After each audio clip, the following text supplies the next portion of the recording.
Red herring is another well-known fallacy type, but it's easily confused with straw figure, so here I want to highlight the differences between the two.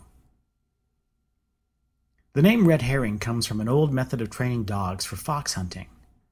The goal is to train the dogs to follow the fox's scent, even if the dogs encounter other smells that are potentially distracting. So what they do is they let the fox go so the fox leaves a scent trail. Then, before letting the dogs go, they drag a bunch of smelly red herrings across the fox's trail, like this. Then they release the dogs.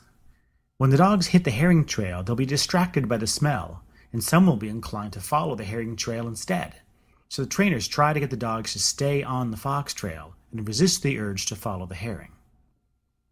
So what's what with this metaphor?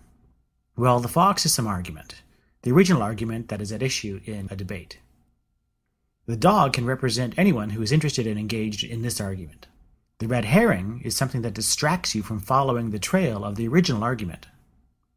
It might be a new and different argument that raises a different issue, or simply an irrelevant comment that distracts from the main issue. What's important is that it's distracting enough to make the audience want to follow this new trail, away from the original argument and the main issue.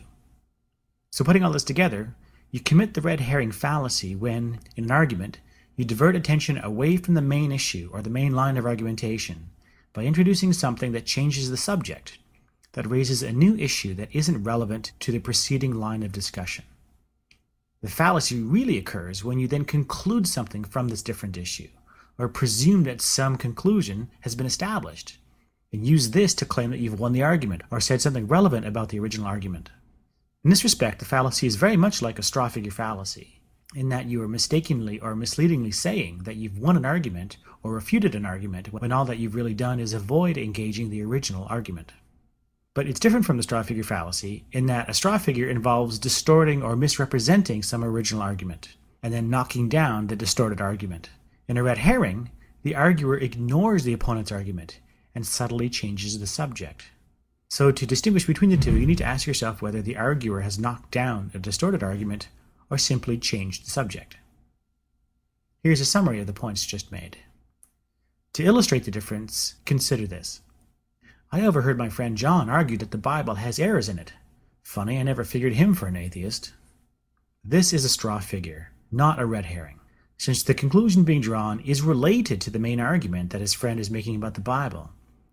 But it's clearly working off of a distorted or exaggerated version of it, if it equates biblical fallibilism with atheism. Now compare that to this one.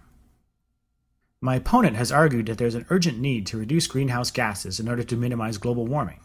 But the most serious problem facing future generations is the risk posed by nuclear weapons in the hands of rogue states and terrorists. This is where we need to focus our attention and resources.